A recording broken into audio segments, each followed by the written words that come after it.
दुनिया बड़ी है, दुनिया में सवाल भी बड़े हैं, पर सबसे बड़ा सवाल There was so much information and yet it was so difficult to find.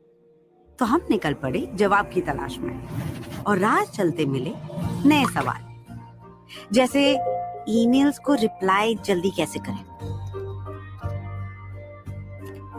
या जल्दी में हो तो रास्ता कौन सा पकड़े, एक्स कैसे निकालें और फोटो से इसे कैसे निकालें, क्या इंग्लिश को इंग्लिश में पढ़ना है जरूरी, और एक की खोज में क्यों छाने गैलरी पूरी, कैसे करें पेमेंट्स आसान और सिक्योरिटी मजबूत। ना रुके सवाल, ना रुके हम। Building products for India first has helped us build better products for users everywhere. There was a mouse in the house. Shabash. Every day, Google's products and tools help students learn new things. Bengal tiger के बारे में बताओ. We know that the starting point is uneven, but we can generate equitable outcomes. Fashion designing के लिए college बताओ. ये रही कुछ जानकारी. Hey folks, ये रचना here and I welcome you all. Technology बना सकती है सबकी लाइफ बेहतर। Thank you. Welcome. बस उस टेक्नोलॉजी को बनाने की जरूरत है।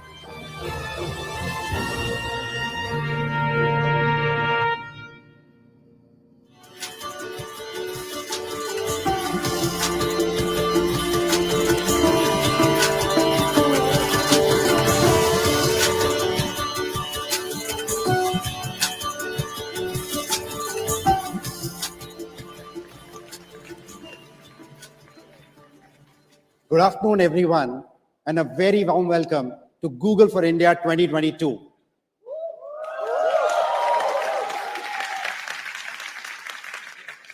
On behalf of all of Google, it's my pleasure to welcome each one of you, our valued partners from the government and the industry, members of the media, and our community of creators.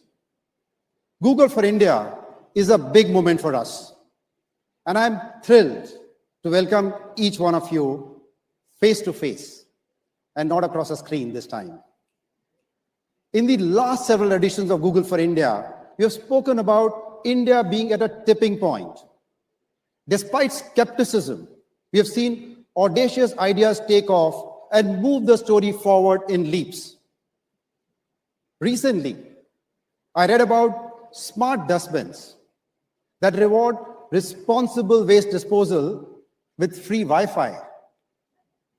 And last week, at a wedding, I watched in amazement as a guest paid the dholwala through a UPI QR code. In true Indian style, we have woven tech right into our cultural fabric and made it our own. And the numbers echo this. Today, India is one of the largest developers of mobile apps globally. The Indian tech industry this year is nearly $230 billion, its highest ever, and set to become $1 trillion in few years. And so today, I'm willing to put a stake in the ground and say, the Indian internet story has come of age.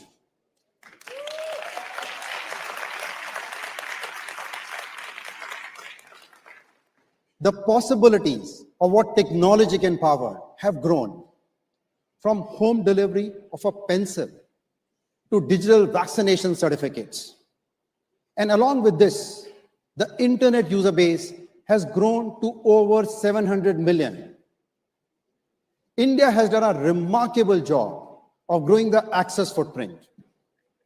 The combination of affordable smartphones, low-cost mobile data, and digitization of critical citizen services has laid a solid foundation for the digital economy. India is on a momentum that will bring nearly 1 billion Indians online by 2025. This is no small feat. That said, our work doesn't end in just providing access. New users access the internet through search, video, or social media to engage with their communities or connect with the world. The more engaged users participate in the digital economy via e-commerce, net banking, and digital payments. And the most engaged users of all harness the power of technology to drive personal progress through knowledge and upskilling, or using the internet for their health and well-being. However, as you can see, there is a consistent drop-off as we move from internet access to subsequent levels of deepening internet use. This drop-off at each step represents a huge missed opportunity, not just for people, but also for our economy as a whole. But why does this happen? Why is it that every new internet user does not get to move up the value chain seamlessly? This happens because even today, in 2022, the internet is not fully inclusive. It is text first, largely driven by English, and most worryingly, safer for some and less safe for others. So imagine a first-time user of internet. She speaks in her mother tongue and is wary about what could go wrong in this new and unfamiliar world. When she doesn't find helpful resources, as she takes the first steps, her digital journey stalls right there, despite her hunger to do more. This happens again and again at each level. So how do we make this journey equitable, inclusive, and safe for all users and for not just some? How do we build ramps that can help every single user graduate up the digital value chain? The answer lies in the power of AI, artificial intelligence. With AI, text can convert to video in an instant. Translation from English to virtually all languages can be done at scale. AI can bring quantum leaps in online safety through advanced threat detection. Today, AI can predict yield quality from a single grain of wheat, forecast floods, scan genome data for disease prediction, and even write poetry. For a fast-developing country like India, where economic momentum and a sustainable future are equally critical, the power of AI can help us make our energy and food security future-proof. Google's mission in India is to make the internet helpful and safer for 1 billion Indians and empower India to become a leading digital economy. And while we bring our full resources and expertise to this effect, no company or government can do this alone. Much like the multiplier potential of AI, strong strategic partnerships and collaborations are key to supercharging this impact. Be it startups, large industrial houses, the government, or other technology companies, each of us holds different pieces of this puzzle. And our collective success in the digital future is deeply, deeply linked. To this end, in 2020, we had announced the India Digitization Fund, a $10 billion commitment from Google to deploy towards building strategic pillars of India's digital economy. 2 years and several milestones in. Let's take a look at the IDF journey so far.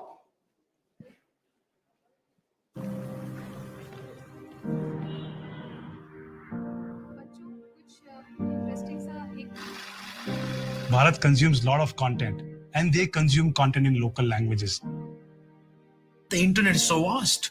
How can we get those users to essentially see all the content? India still has nearly 300 million mobile users who are unable to escape from 2G services because even a basic 4G smartphone remains unaffordable.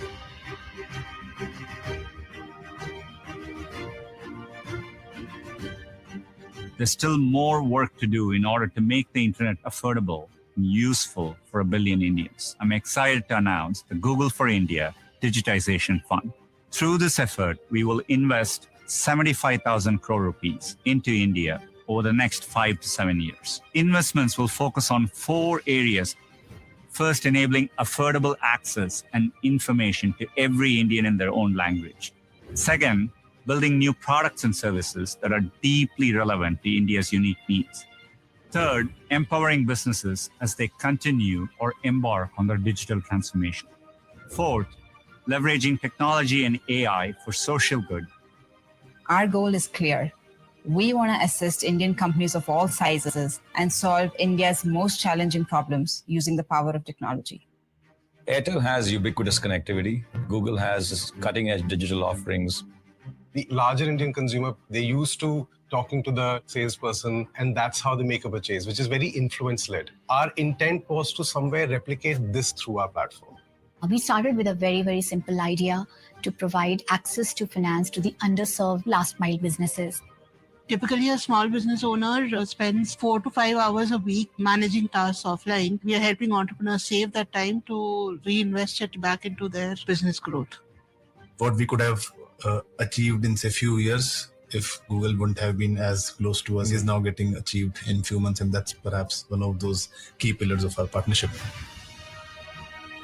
As we make these investments, our goal is to ensure India not only benefits from the next wave of innovation, but leads it.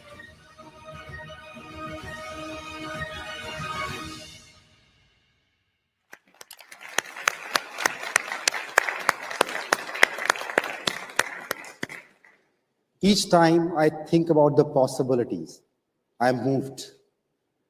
India inspires me, and India inspires all of us at Google. Moving forward, as part of our IDF investments, we'll be targeting support for early stage companies with a particular focus on women-led entrepreneurs.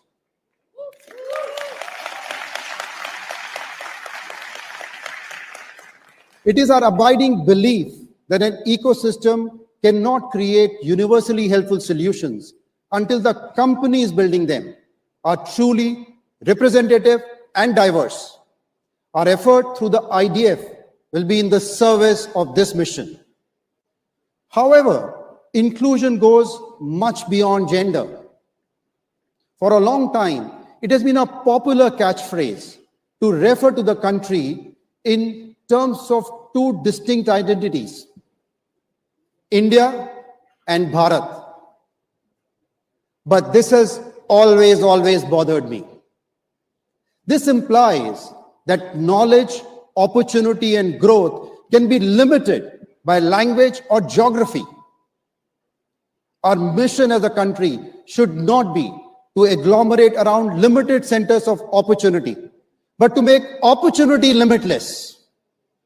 Any Indian, born in any state or town, speaking any language, should have an equal shot at learning and broadening her horizons. The Honorable Prime Minister in a recent address said that along with Jawan and Kisan, our country's future resilience and prosperity equally depends on Vigyan and Anusandhan. By harnessing the power of AI, we can democratize opportunity. By building ramps through language, video, and safety that help every Indian make full use of technology to progress in life. To my mind, this is the seminal unlock that has the potential to make technology the single largest contributor to India's economy. Before I hand over to my colleagues, I want to close by saying that we at Google feel privileged to participate in this journey with India as it enters the age of AI. As we look ahead, we are committed to bringing the most powerful tools now at our disposal to make the Indian digital economy equally rewarding for businesses, citizens, and governments. And to sum up with a simple idea, technology बना सकती है सबकी life बेहतर, बस उस technology को बनाने की जरूरत है। नमस्कार, धन्यवाद। Let me now invite Manish to talk to us about what AI can do. Thank you. What is our mission? Basically, we want to organize the world's information and make it universally accessible and useful. On the one hand, it was a perfect description of what we were trying to accomplish in search. And yet, it was also so broad as to leave the door open for all of the many, many directions we wanted to go in the future. AI has been an important way we approach our mission, powering so many products people use every day. I don't think any of us possibly could have seen where this story was. Imagine an AI system that could help predicting skin cancer or catch diabetic retinopathy. How can machine learning models better predict natural disasters to help save more lives? If we can reliably predict protein structures using AI, that could change the way we understand the natural world. What if people with special needs can communicate using their eyes, dramatically improving their lives? Or intervention and care are provided to expecting mothers just at the right time. It's not just coming up with a great technology-enabled solution that helps people, but helping people at scale. I still think this is only the tip of the iceberg. We're not even scratching the surface yet of what is possible. At Google, we believe that AI can provide new ways of approaching problems and meaningfully improve people's lives. And we're just getting started.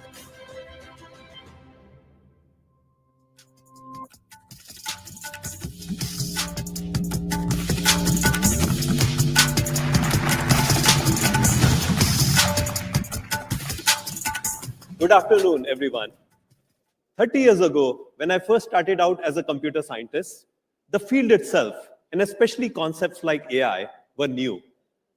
As the video shows, we live in a wonderful age where computing and AI can make a tangible difference to society, solving some of our biggest challenges. 3 years ago, we started Google Research India with the mission to solve uniquely Indian challenges and create meaningful impact for 1 billion Indians. And much has happened since.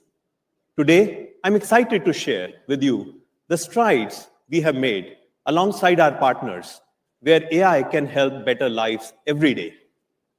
So let's talk about our work in 3 key areas. First, languages, agriculture, and healthcare. We believe technology has to be developed such that it is helpful for everyone.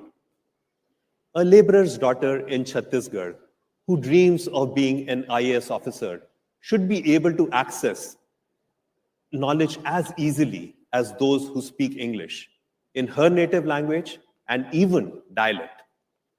Over the years, we have made some meaningful progress towards this vision. Gboard, for instance, allows you to type in over 60 Indian languages. Underrepresented languages like Maithili and even Sanskrit are supported by Google Translate.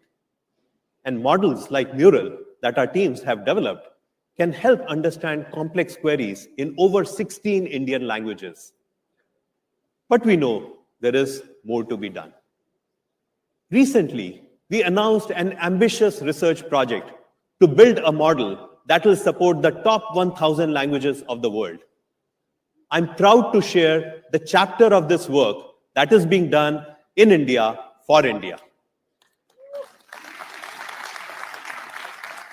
The inspiration for this project came from a saying we learned back in school. Kos kos pe badle pani, char kos par vani.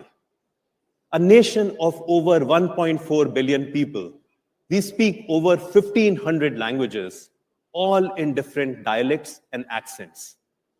It is likely that we will all have a different version of the same simple sentence based on where we come from. I tried it out with a few folks and asked them to say, Pragati Maidan kaise jaye? Let's hear them.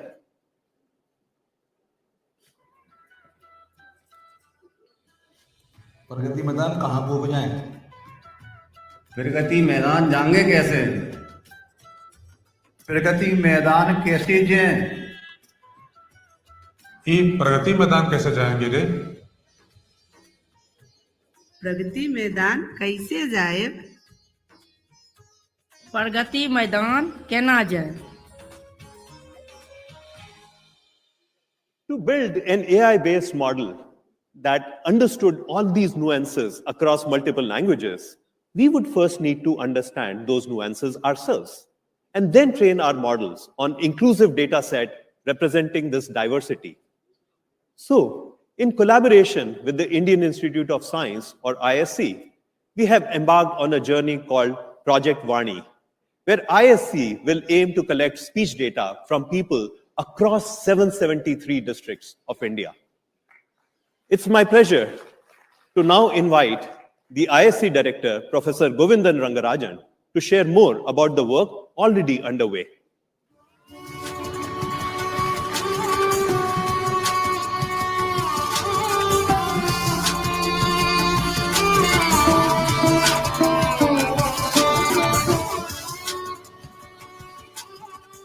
Good afternoon. We are pleased to collaborate with Google on Project Vani, an effort that is fundamental to creating inclusive AI technology that truly reflects India. Vani is a unique initiative, and the data produced by it will be one of its kind.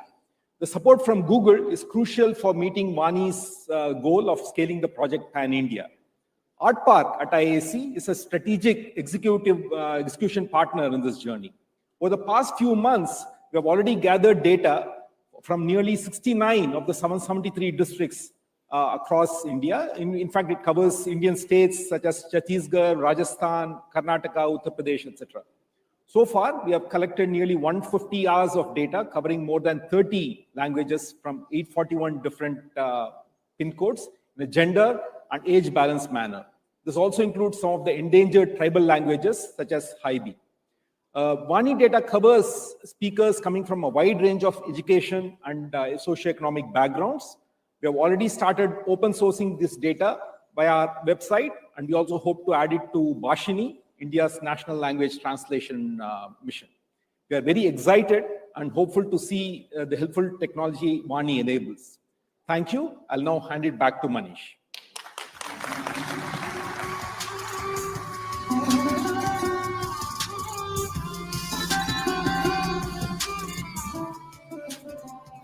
Thank you, Professor Rangarajan. We look forward to working with you and our partners towards an inclusive Indian web. While Vani will allow us to learn about India's diversities, I'm happy to share we've already started work on the next big leap for Indian language models. We have an ambitious goal to build a single unified model to cover over 100 Indian languages for both speech and text. This will pave a more inclusive experience for many more Indian language speakers in the coming years.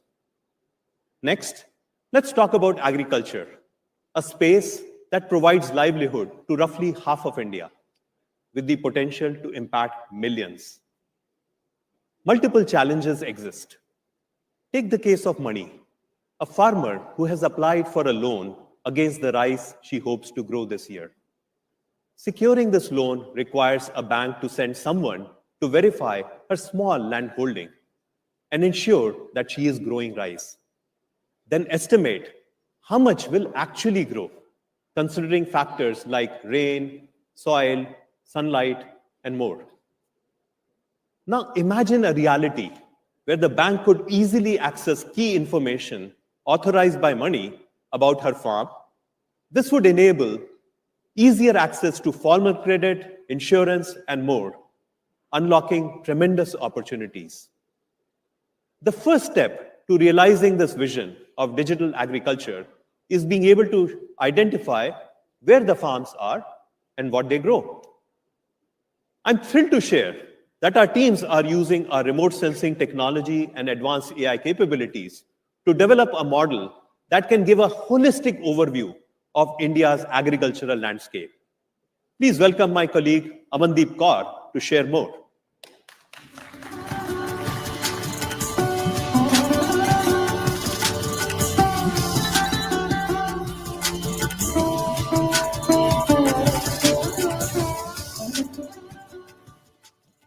Thank you, Manish.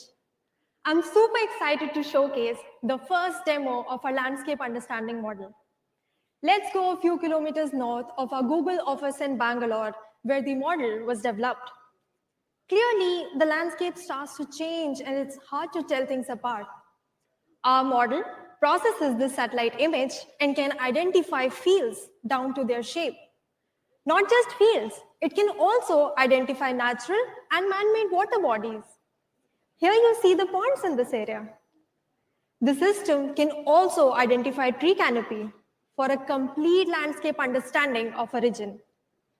In the months ahead, the model will also be able to detect specific events for each field, like when a crop was sown, harvested, and more. Eventually, this technology can be expanded to also classify the crops in each farm. We can't wait for Mani and millions more like her to benefit from Digital India. Telangana State has recently piloted this model. Let's hear from Ms. Rama Devi, Director of Emerging Technology for Telangana State, on how this model is now in use. Hello everyone. With the advent of the fourth industrial revolution, or Industry 4.0, way back in 2017, we set up a vertical in emerging technologies in Telangana and have since been focusing on areas like AI and cloud. One area where we can really unlock potential is agriculture. There are about 6 million farmers in Telangana and an estimated 100 million in the rest of the country. And we are implementing some very exciting projects in the state for them. At a foundational level, we are planning to set up a data exchange platform which will initially focus on agriculture.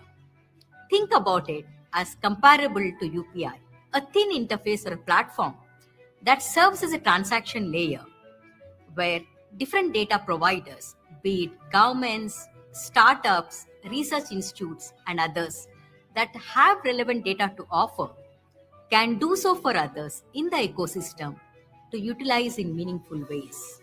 The work done by the Google team will be a critical part of this. It will enable agriculture solutions at a field level that can benefit participants across the value chain. The potential is undoubtedly exciting. Thank you, Ms. Rama Devi. While we solve for the future, we realize the value of existing tools that can positively impact farmer outcomes today, which is why we are happy to announce a new $1 million grant to Wadhwani AI via google.org to support their deployment of AI-based solutions to improve agricultural outcomes. Now, let's look at an area we are deeply focusing on, healthcare. From working with local partners such as Arman on building AI solutions to help reach over 1 lakh mothers with timely information during their pregnancy journeys, to now consulting with pharmacists on that ubiquitous piece of paper, the humble prescription. We all know too well, prescriptions are mostly handwritten, hard to read, and even harder to remember. Pharmacists seem like magicians to me. So we asked one of them to help us understand how prescriptions are decoded. Let's watch.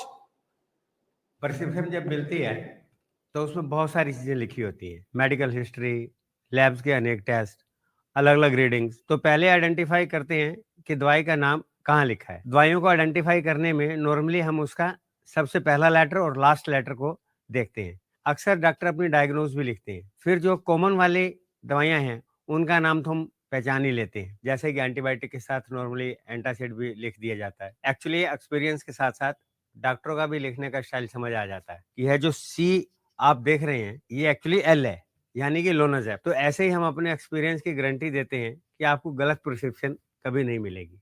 Wow. Thanks, Sanjay ji. So my team and I wondered how we could take this complex process and make it simpler. I'm happy to share we have come up with an AI capabilities to assist with medical document digitization. So let me show you how our model works. Let's take this copy of my prescription, open a camera, and point at it. Let's see if our model can highlight the medicines correctly. Okay, what happened? There you go. The first one is correctly identified as Alifix alongside all the others. While the initial results have been heartening, much work still remains to be done before the system is ready for the real world. To tell you more about the work we do in the space of healthcare and AI, please welcome Bikram Bedi.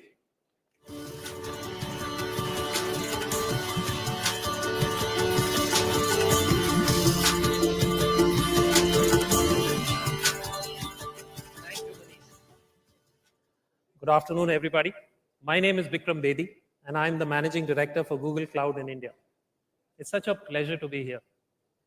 At Google Cloud, we are working with organizations to help them accelerate their digital transformations to solve for real-world business challenges. We are also very passionate about using technology to improve human life. At Google Cloud, we are working across industries: retail, gaming, security, financial service, and a host of others, where we are helping them transform their journeys, their digital transformation journeys, atop open networks to bring value to 1.4 billion Indians. Today, I wanted to share with you a little bit about the healthcare space, where we are using Google Cloud AI/ML technologies to innovate. Now, if you look at the healthcare space, technology adoption has been happening. There have been significant advancements in the last few years. But using AI/ML technologies in the connected world, that's still at nascent stages. Let's hear from Dr. Sangeeta Reddy, the Joint Managing Director for Apollo Hospitals, on how they are collaborating with Google Cloud to help provide accessible and equitable healthcare. Can we have the video, please? Over 4 decades, Apollo has emerged as a beacon of hope for people in India and patients worldwide, actually from 141 countries. We ushered in a concept of clinical excellence and also birthed the private healthcare sector in the country, which now serves more than 60% of India's medical needs. Let me share with you one of our most exciting ventures, Apollo 24/7. It brings the entire Apollo within the reach of every customer on their mobile phone. We all believe that care is shifting from the hospital to the clinic, from the clinic to the home, And from the home to a 24/7 ubiquitous access to care enabled by your mobile phone, and all these will enable a better ecosystem of care. We're happy we're partnering with Google, looking at AI and ML models, finding ways to understand conversational medicine. And this is where so many of the technologies of Google come in, so that an individual can just speak, talk to their healthcare partner. We use and encapsulate the power and the knowledge of Apollo, put this into the technology backbone, and be able to help people. It's as simple and as complex as that. Let me bring some of this conversation alive in a real world situation for you.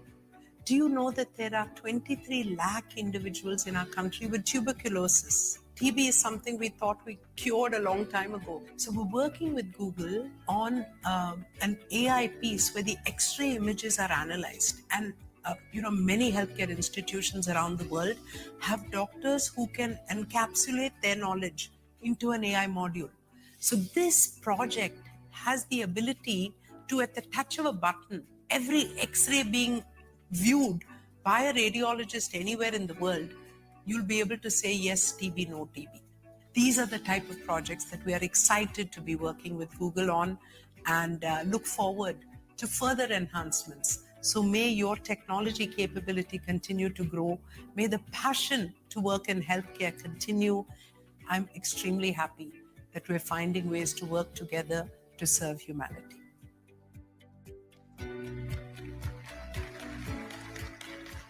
Thank you, Dr. Reddy. Along with Apollo, we are building a clinical intelligence platform that helps doctors not just solve for common disorders, but also rare diseases using the Google Cloud AI/ML technologies. The Google Cloud data platform is managing the data of 14 million patients to understand them better and then to serve them better.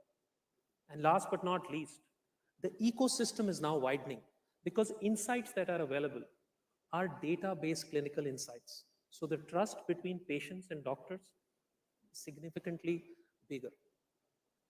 Dr. Reddy said it's as simple as that and as complex. We at Google Cloud are passionate about democratizing technology, making it simple to drive innovation and positively impact businesses as well as consumers. We're also super excited to be a part of India's digital journey. Let's solve for tomorrow, today. Thank you. Back to you, Manish.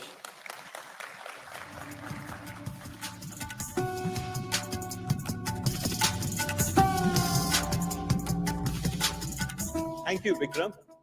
We've seen how AI can have a transformative impact, but key to all of this is a responsible approach. That's why in 2018, we became the first major company to release and operationalize a set of AI principles, concrete standards focused on fairness, safety, privacy, and accountability. If AI is to deliver on its potential, it is imperative that we collectively earn the trust of the people whose lives it touches. As we build for India, local partners, and especially critical to ensure that we reflect the country's cultural nuances. That's why I'm proud to announce that Google has invested $1 million in grants to IIT Madras to establish the first of its kind multidisciplinary center for responsible AI. Thank you. And to share more on our work on AI and fairness in India, please welcome Sapna Chadha.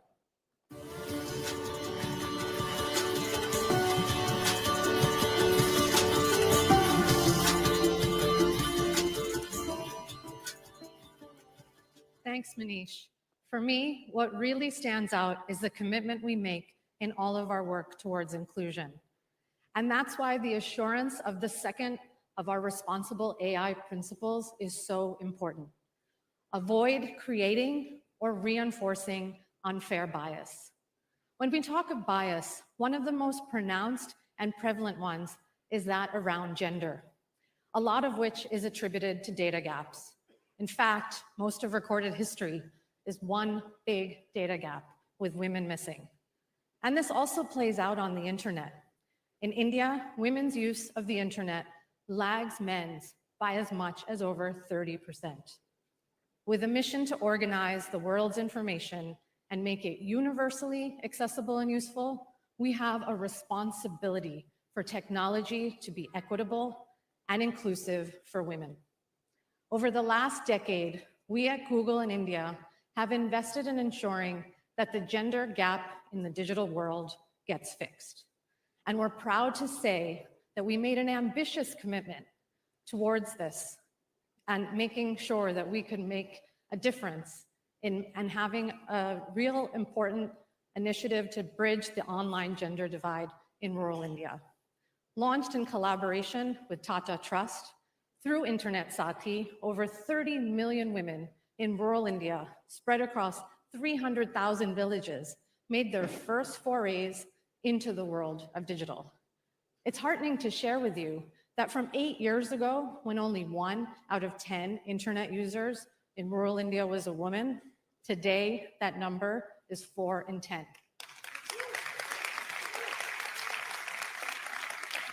But access is just the beginning, so we didn't just stop there. And we've been constantly looking at areas where women's representation is lagging behind. This past year, we announced the inaugural cohort of the Google for Startups Accelerator for Indian women founders. Earlier today, Sanjay mentioned how we will be targeting support for early stage companies with a particular focus on women-led startups as a part of the India Digitization Fund. Our support to women through Women Tech Makers, which encourages girls and women to consider careers in technology, is making progress. And DigiPivot, which specifically supports women returning to work. The list goes on. Google.org has provided more than $6 million in grants in India focused on initiatives for women and girls to promote entrepreneurship, digital skilling, and online safety. And even through our products and our communications, we have consistently looked at challenging the biases that exist in society and have worked hard to build features that can help women get ahead in life. As India's digital journey becomes powered by AI, it's even more crucial that we consciously invest in efforts that ensure that real-life societal biases don't manifest in technology. As we all know, every society and every culture has its own specific set of biases. And in order to mitigate these, the key is context, which is why I'm very proud to announce Project Bindi, an effort to evaluate and mitigate fairness issues in publicly available natural language processing models. This project will allow us to advance research and our knowledge and build understanding of AI models along 3 dimensions: societal context like family structure and education, technological gaps like access, and local culture and norms. Over the last decade of moving the needle on bridging the digital gender gap, we've overcome many challenges. The first step has always been acknowledgement. As we focus on this work, we're humbled by the opportunity to develop an internet that is an experience that offers women the advantages of progress and leaves behind the burdens of bias. As a woman who looks forward to a more equal tomorrow, I'm very optimistic that with information, women will empower themselves with knowledge and opportunity and even search for change today. With that, I will hand it to Liz to tell us more about search.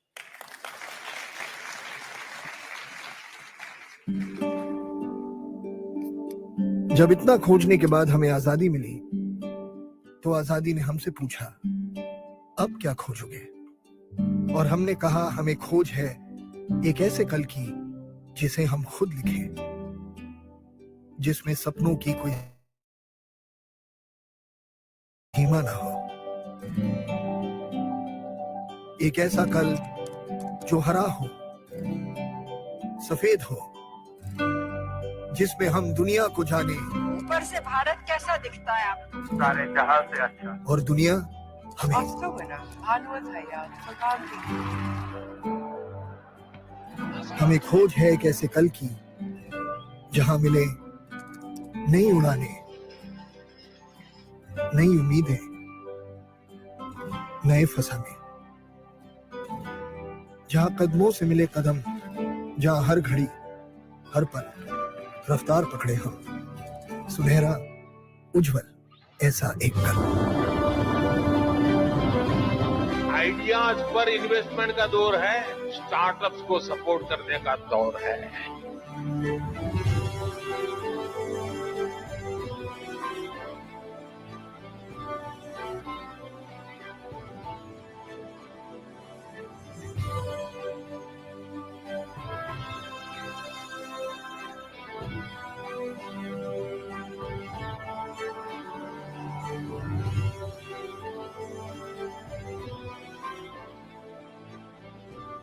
पचहत्तर साल, 140 करोड़ हिंदुस्तानी और अनगिनत सपने। आइए मिलकर जश्न मनाएं India की इस उड़ान का।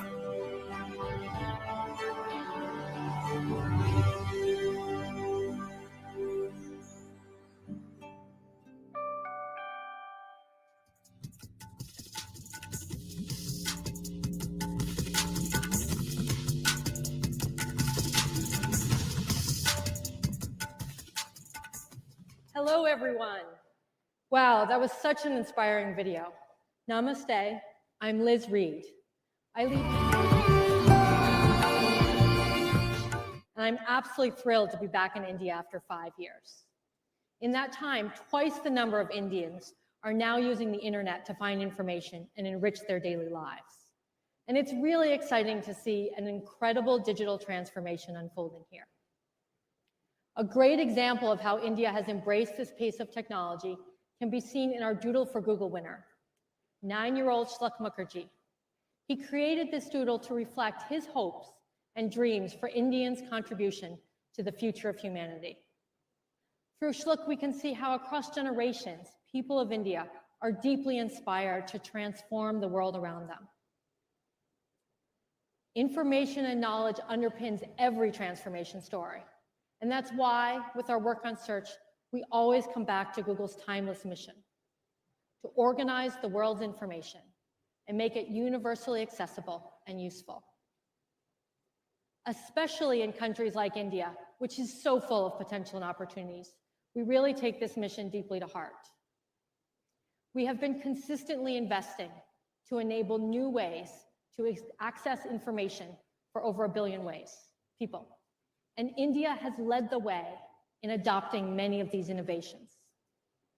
As an example, today, India is at the forefront of visual and voice search adoption globally. And there is still so much opportunity to meet people's information needs.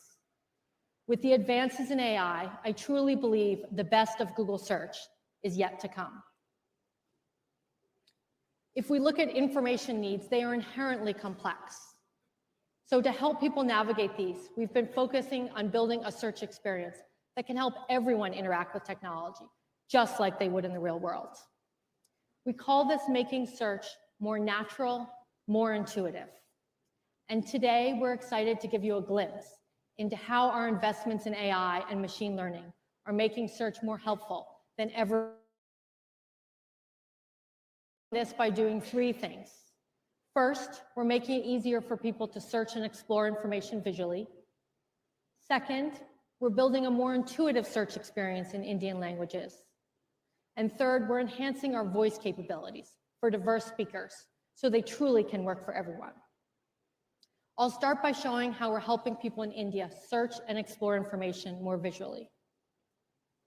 Sometimes it's just really hard to put things into words.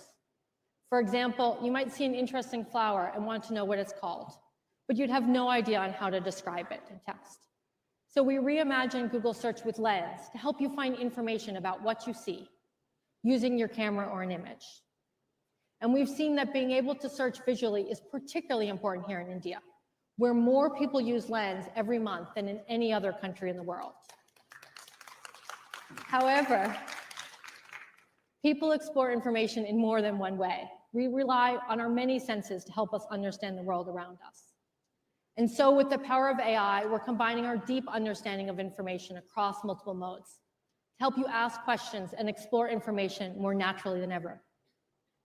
We see this as a new era of search, where you can find what you're looking for by combining images, sound, text, and speech. And a great example of this is with multi-search. In the Google app, you can take a picture or use a screenshot, and then you can add text to your question, just as you might naturally point at something and then ask a question about it to the person next to you. So let's see how it works. Let's say I'm out shopping and I see a beautiful fabric pattern that catches my eye. But I might want to find a dress in that same pattern online, and I couldn't do that by just a picture or words. And so how would I describe this in a search box?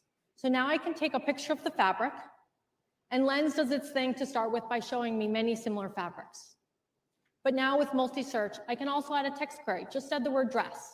And just like that, I can now get to explore many dresses with a similar pattern. Multi-search is available in English today, and we're very excited that we'll be launching this in many Indian languages in the coming year, starting with Hindi.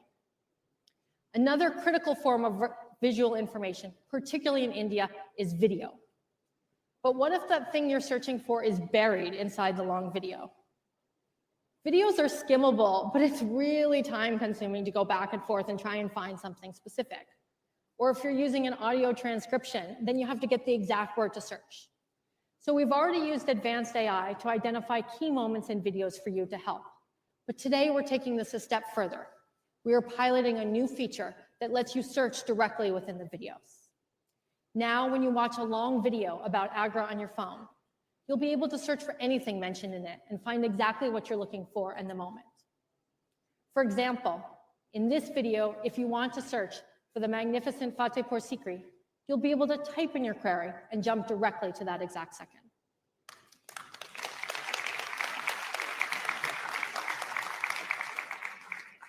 These are just some of the ways we're helping people search anywhere and anyway.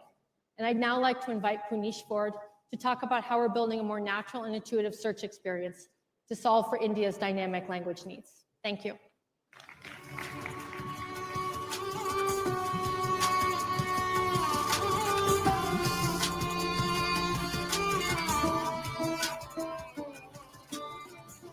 Thank you, Liz.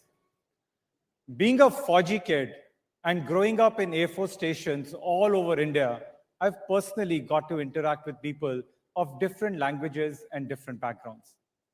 India is one of the most linguistically diverse countries, and bilkul meri tarah, I'm sure many of you speak more than one language. Language needs in India are becoming more dynamic and fluid, with increasing multilingual and mixed language usage across the country. And we are seeing this in people's search experience too. For instance, many people in India often type queries in English, but prefer to see results in their own language. In fact, majority of Google users in India consume more than one language. So we're leveraging our advanced machine learning-based translation models and a cross-language search technology to introduce an India-first innovation, making search result pages bilingual for people who prefer it that way. So let's say a Hindi language speaker wants to understand more about investing in SIPs. Before this launch, they would either get the results only in English, or they would have to type their query in Hindi, which might be hard to type, or they would change their language setting to Hindi. Now, we'll proactively serve high-quality search results in the local language alongside English results within the one box, top stories, and people also ask sections. We've already started rolling this out in Hindi, and we'll be expanding this to other Indian languages, including Tamil, Telugu, Marathi, and Bengali in the coming year.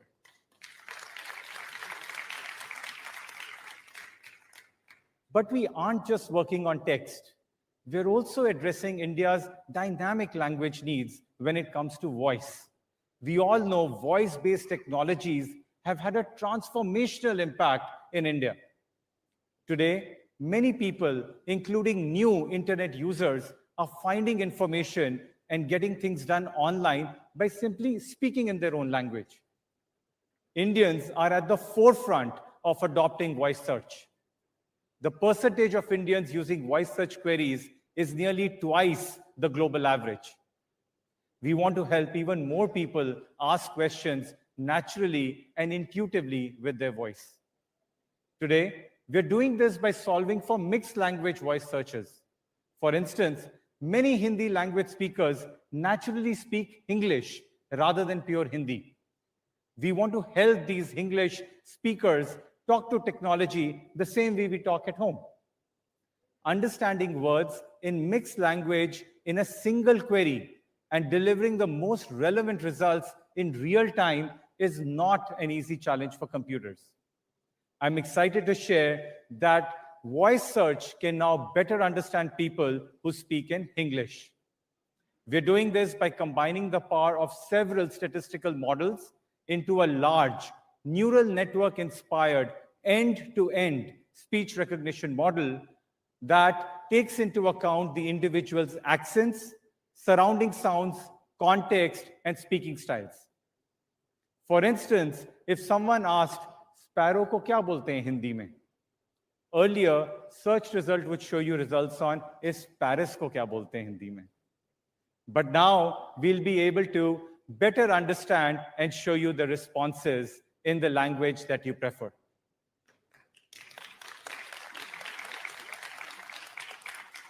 And this is not just limited to simple English queries, but even more complex ones. For instance, when you use similar sounding words in Hindi and English in one sentence, cheese kis cheez se banta hai, voice search will still understand your English query and provide you with better accuracy. With that, I'll hand it over to Liz now.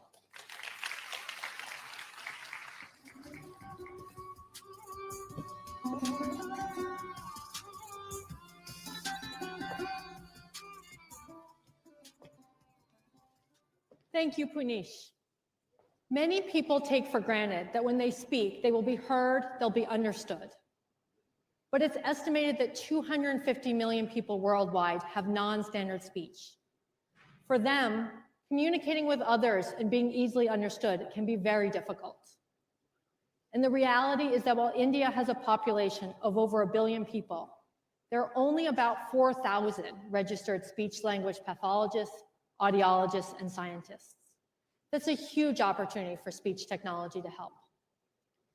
Unfortunately, standard speech recognition models don't work very well for people with non-standard speech.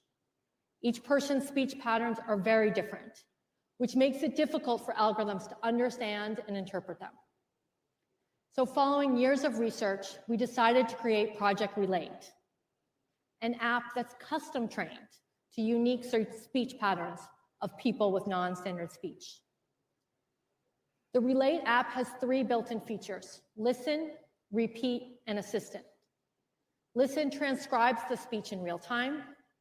Repeat repeats what the speaker has said in a clear, computerized voice. And Assistant allows users to speak directly to their Google Assistant from within the Relate app. We've been piloting the app with English users in India, and today I'm happy to announce that we're planning to expand this pilot to Hindi users in early 2023. I want to leave you with Chandni's story. She's one of our early users of Project Relate in Hindi, and it's pretty remarkable to listen to her.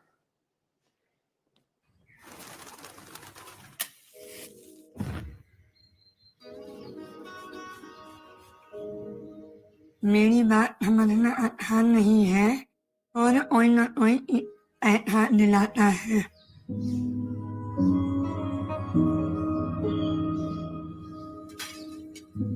इसलिए मैं खुद में रहने लगी। आज भी मैं नए लोगों से बात करने में घबराती हूँ। ये बताती है कि जब ये छोटी थी तो लोग कहते थे कैसी आवाज है, बार बार बोल पाते थे। लोग मजाक उड़ाते थे कि इसकी शादी नहीं होगी। हमारी बेटी के स्कूल की मीटिंग हो गया या डॉक्टर के यहाँ अपॉइंटमेंट लेनी है तो उन चीजों में झिझक रहती है इसको। मैं ये झिझक छोड़ना आ रही हूँ। जो पुरानी लाइफ में उनकी पढ़ाई में और भी ज्यादा मदद कर पाऊँ। और इसी टाइम रिलेट ऐप ट्राई करने इसने शुरू किया है। अब ये ऐप इसे हमारी तरह समझती है और इसके साथ चांदनी अपनी बात नए लोगों को भी समझा सकती है। इस साइज में और भी कलर है। इस साइज में और भी कलर है। नए सेशन की एडमिशन कब है? नए सेशन के एडमिशन कब है? जब लोग मेरी बात समझते हैं तो कॉन्फिडेंस बढ़ता है। पीला पीला पीला ये मेरे आज और मेरी बेटी के कल के लिए बहुत बड़ी बात है।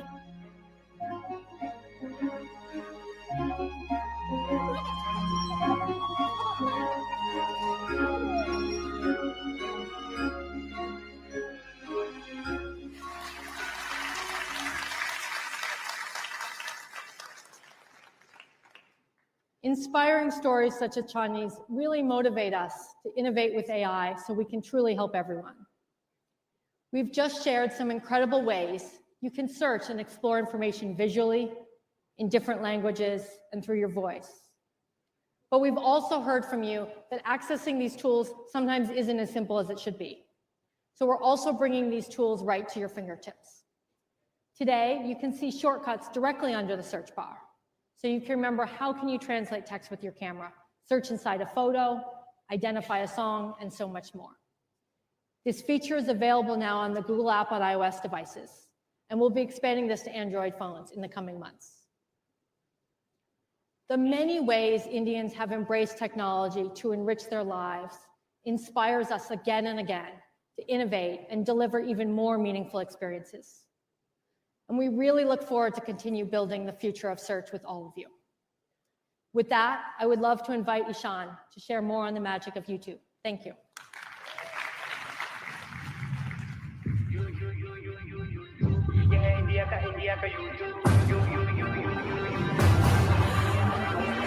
सबको खिलाया जाए लाखों में ये एक है, भूख मिटाया जाए बंदा ये नेक है, जिंदगी में ला रहा है बच्चों की धूप धूप।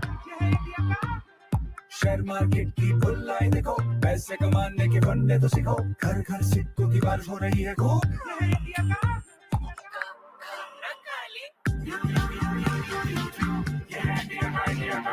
सुनो सुनो सुनो सुनो सुनो सुनो छोटे गाने गानो गानो गानो गानो गानो को निकले हैं जगाने, सदियों सदियों सदियों सदियों सदियों से जो भूल गए थे देखो उस भाषा को अब जानेंगे आने वाले जमाने।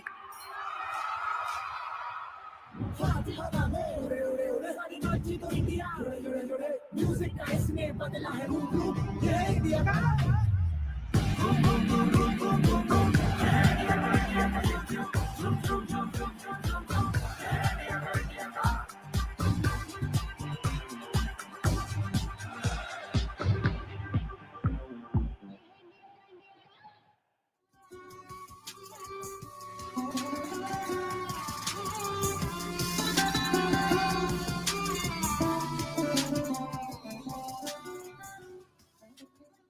Hello, I'm Ishan John Chatterjee, and the josh and energy of that song captures everything that I wanted to say to you about YouTube.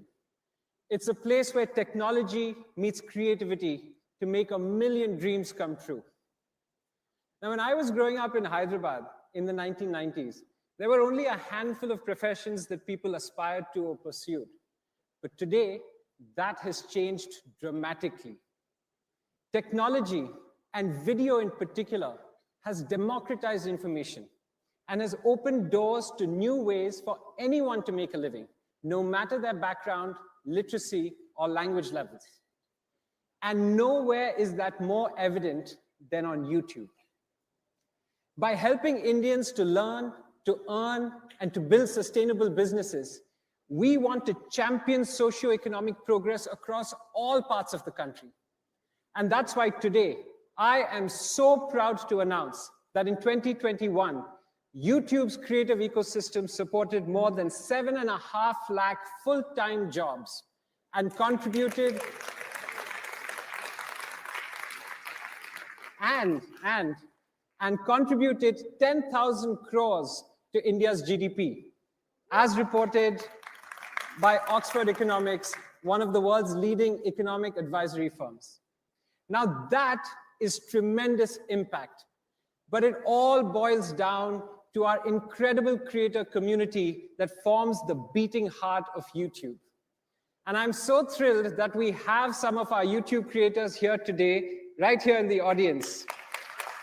Ladies and gentlemen, can we give them a big round of applause? Thank you all for everything that you do and for making YouTube such a vibrant, diverse, and inclusive community. Now today, the content powered by YouTube's creators is consumed by billions of people all over the world. And we recognize that that comes with a responsibility to connect people with helpful, high-quality information. In healthcare, for instance, people are increasingly turning to video.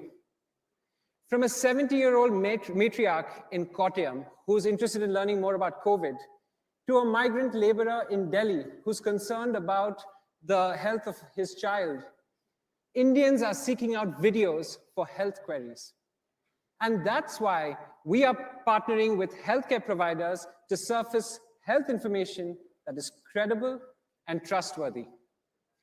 But it certainly isn't easy for our healthcare partners to create videos across hundreds of conditions in numerous languages. So how can we help them to achieve scale efficiently and cost-effectively? Now, earlier in the day, you heard Manish talk about how AI and ML is making information accessible in more Indian languages. And that's why today we are excited about supporting our healthcare partners on YouTube with Aloud, a new AI ML product incubated within Google, which makes dubbing as easy as 1, 2, 3. 1, Aloud transcribes. 2, it translates. And 3, it dubs the original content. And all you have to do is review. And that's all it takes to create multilingual content in very little time at no additional cost.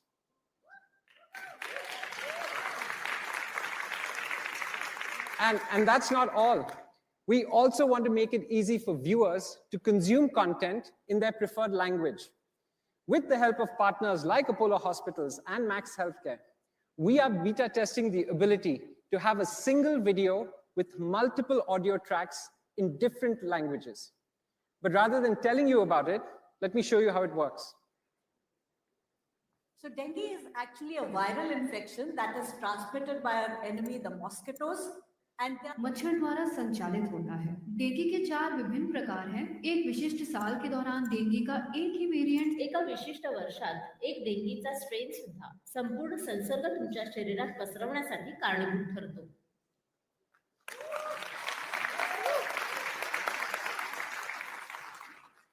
With the help of these tech solutions, healthcare providers can be equipped to take quality information to more people. Moreover, we're incredibly excited about how these features can help democratize other types of information as well. And one area that I'm especially excited about is learning, a top priority for YouTube. As the world's largest platform for education and skilling content, YouTube already helps Indians learn all kinds of things, from algebra to Zumba to everything in between. But to talk more about what we can do together to create rich learning experiences on YouTube, please welcome on stage a leading educator and a YouTube creator, Roshni Mukherjee from Learner Hub.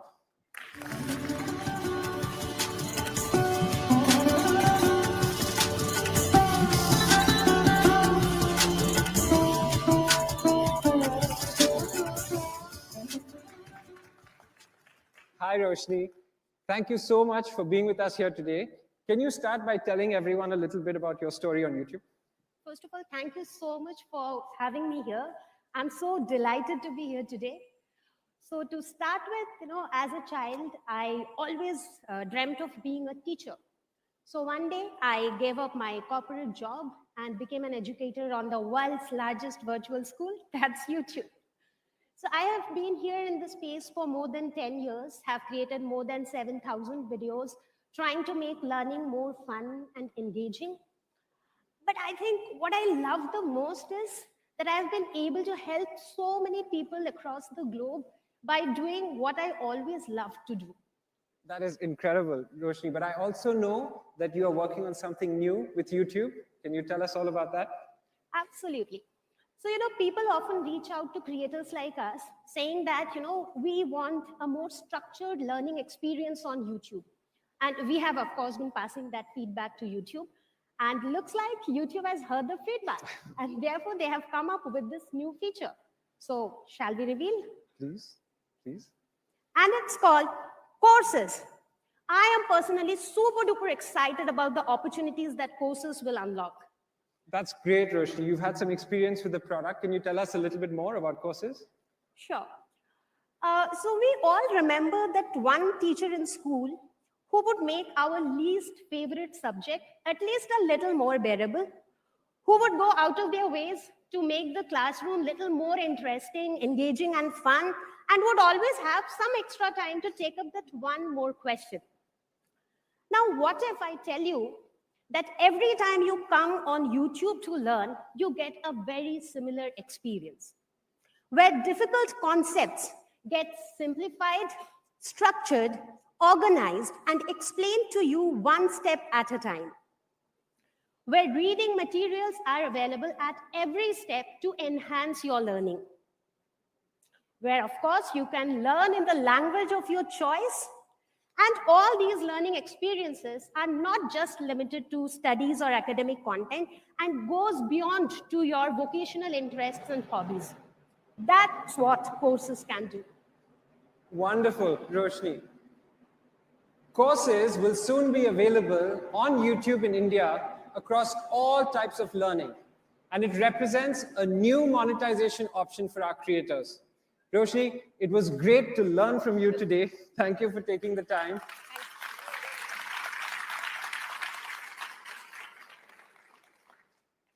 From creating economic impact to democratizing health and learning information, we are committed to empowering those who are creating for India and building India's future.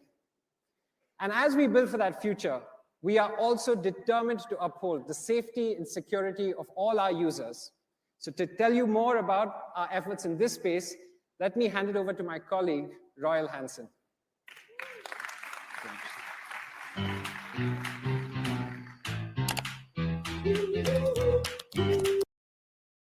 I'll be alright, I'll be alright. I'll be alright.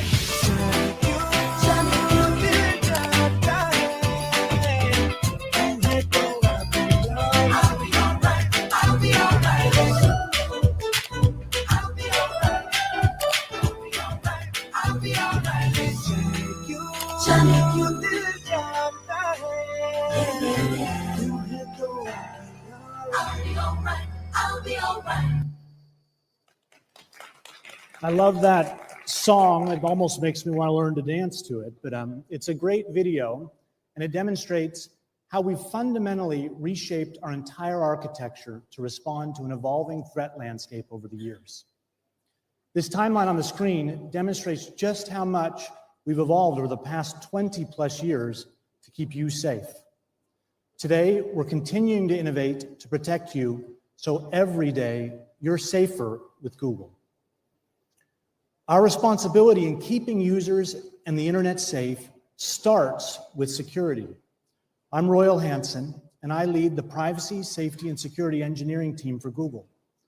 My team of engineers and security experts make sure that everyone who depends on Google's products, services, and infrastructure is protected against bad actors.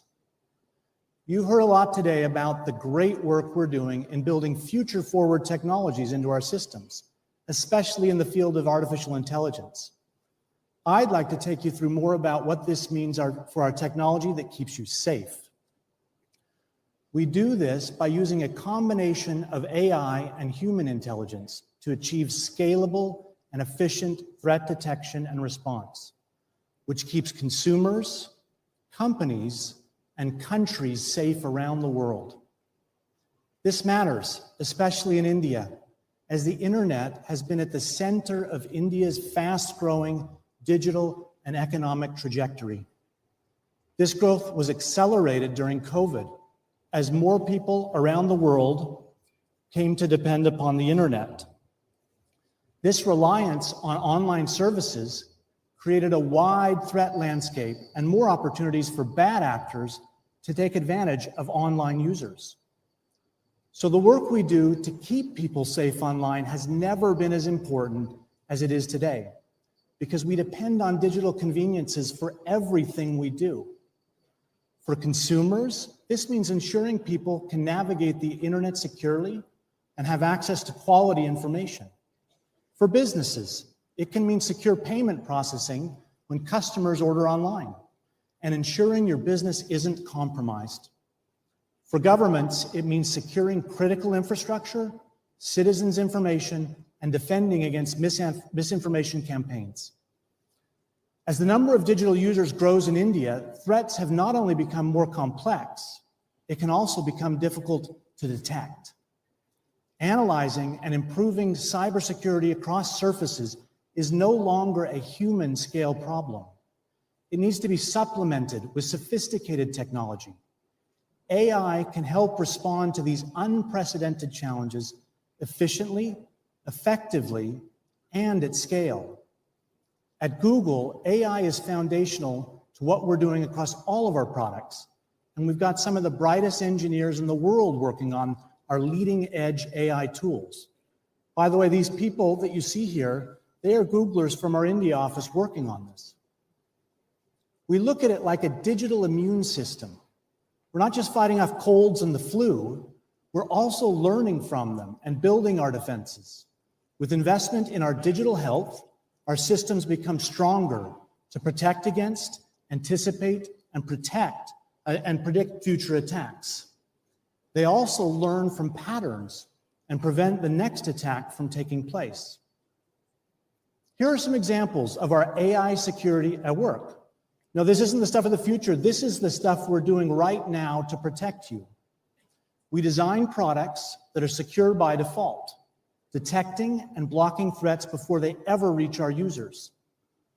Security starts with our infrastructure by building automatic protections across our products and ecosystems to deliver safe experiences to all users through every email they send, every time they purchase with GPay, every time they see a video on YouTube, share a favorite photo, or download an app that's been scanned by the Play Store.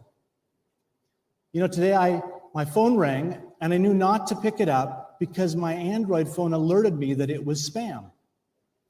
And so much more that happens seamlessly in the background. We also offer added protection through two-step verification, or 2SV, a critical way to protect your accounts and help prevent cyber attacks right now. And we're making it easier for Indians to activate 2SV by making it available on Assistant in Hindi. We use the power of AI to surface the most authentic and quality information. Finding abusive content can be like finding a needle in a haystack. AI systems are particularly effective at parsing through the flood of signals to flag spam, hate speech, and other bad content. By investing in these automated detection systems, we're able to remove violative content, suspend spam accounts, raise up authoritative voices, reduce the spread of problematic content, and systematically raise the barrier to entry for bad actors. But success is still highly dependent on context, where we depend on human review to make nuanced decisions. At YouTube, for instance, people and machines work together to efficiently remove and reduce the spread of problematic content. Take, for example, our Trusted Flaggers program, where we work with experts to identify bad content around complex issues like hate speech, radicalization, and child safety. We're also thrilled to now work alongside the Public Health Foundation of India to advise us on our policies and flagging content on the complex topic of medical misinformation. This approach has been critical in keeping views of harmful content low while preserving free expression on our platform. We also develop advanced capabilities to help raise the security bar for the entire industry. One example of this is our recent acquisition of Mandiant, which offers cutting-edge AI-driven cyber threat intelligence. Combined with our existing security solutions, we're able to deliver even better end-to-end security capabilities. We know we can't beat tomorrow's threats with today's tools. That's why in 2021, we pledged to invest $10 billion in global cybersecurity innovation. These are just a few of the examples of how we're using artificial intelligence to improve our automated defenses while democratizing access to the best threat intelligence and built-in threat detections and responses. Google is making investments in this work because we are committed to doing more proactively to protect our users and drive a new era in cybersecurity. We do it because it's our responsibility to ensure that users and their loved ones are safe when using our products and services. This inherent sense of responsibility is why we keep people safe online in the world. But the internet is a multi-stakeholder system, which requires cooperation among us all. And that is especially true in India, an innovation powerhouse with a vibrant, fast-growing digital ecosystem. A few months ago, we announced at a Google event, we made a series of commitments to make the internet even more helpful and safer for Indians. We committed to supporting local community organizations, investing in user awareness, and prioritizing cybersecurity skilling. Today, I am proud to announce that so far we have trained more than 40,000 developers since the beginning of October, giving them the critical knowledge, tools, and awareness to build safety and security from the get-go. We do this because it is our firm belief that building a safer internet for everyone is not one more thing to do. It is the one thing to do together. And like I said at the beginning, our responsibility in keeping users in the internet safe starts with security. Now I'll hand it over to Sharath to talk about how we are ensuring safety in digital payments with Google Pay.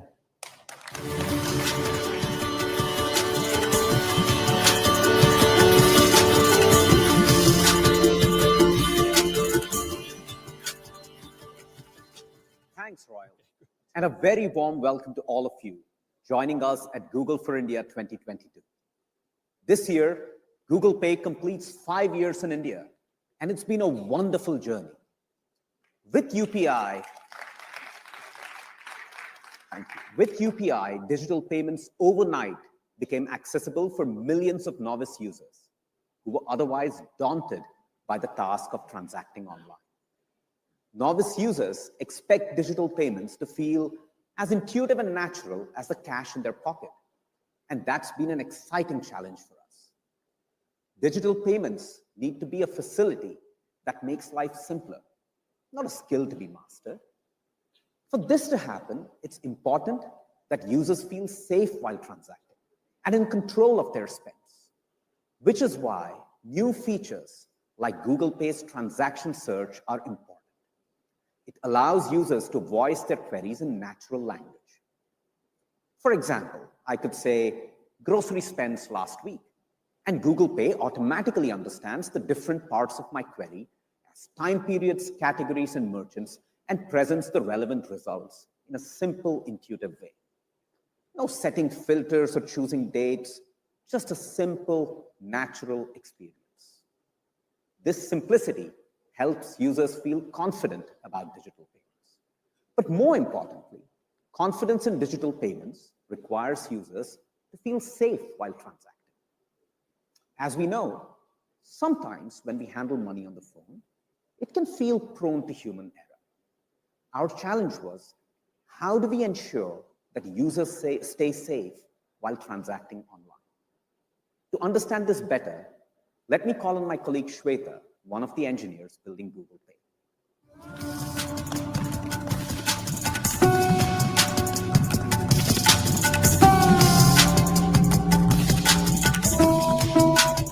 Hey, Sharad. Hey, Shweta. Hey, this morning I received a message on my phone about a pending car insurance payment. I'm not feeling sure about it. Well, these things happen sometimes. It's possible our users are not always alert. And these are the times when fraudsters get lucky. So how do we make sure that we are alert while transacting?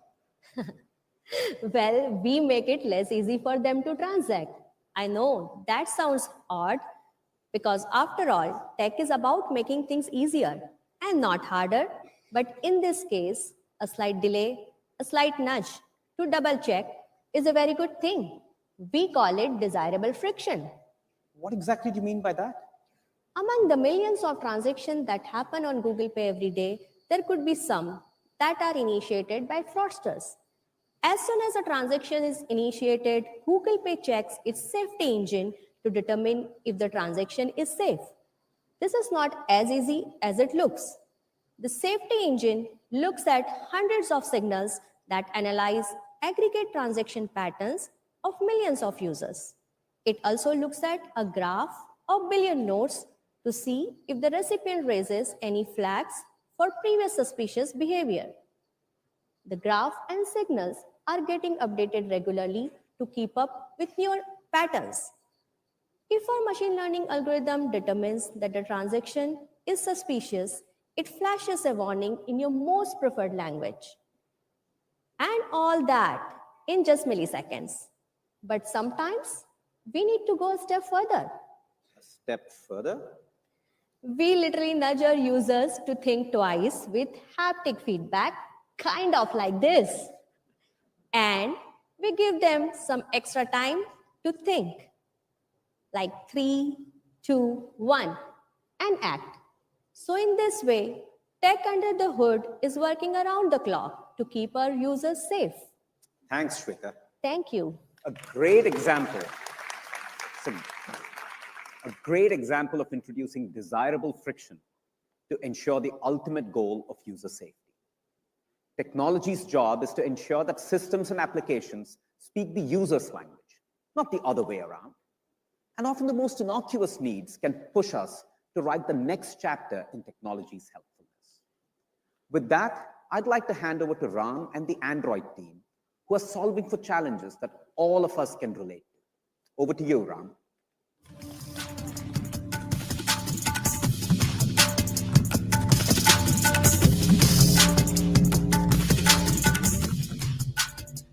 Thank you, Shweta and Sharad. I love how AI is being used to deliver safer experiences. Hi, I'm Ram, and I lead the Android engineering team. My team has a clear focus to make the internet safer and helpful for 1 billion Indians. Let's talk about documents. We now use our smartphones to store documents, including government IDs. Over time, these start to accumulate on our devices. I'm sure all of you can relate to the problem. Yeah, I see some head nodding. By the way, so does my mom. Let's take a quick peek at her device. Wow, that's 1, 2, 3 copies of her PAN card in 3 different locations. I think we can agree it's messy. So Mom, I hope you're watching this live because my team was convinced we could solve this challenge. So I'm happy to announce an advanced AI solution to identify and recognize these important documents on your phone. Let's see this in action. The model simply scans your phone and finds the most important documents. By the way, it also recognizes government-issued documents like Aadhaar and PAN and arranges them into neatly labeled folders. And if you're like me, if you're the one that takes care of your family's documents, we got you covered. Safety was a big part of the design process for this feature. Only you can access these documents.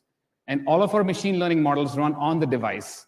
So no one, nor Google, nor third-party apps can view these files. And of course, they're all behind a screen lock. But we didn't stop here. We thought, wouldn't it be really great if people also had access to their verified government documents? So we reached out to the DigiLocker team. And to tell you more about our collaboration with the National E-Governance Division, I'd like to invite Shri Abhishek Singh.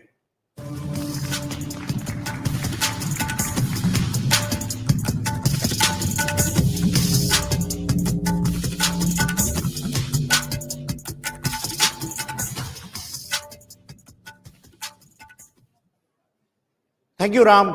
We appreciate this partnership between National E-Governance Division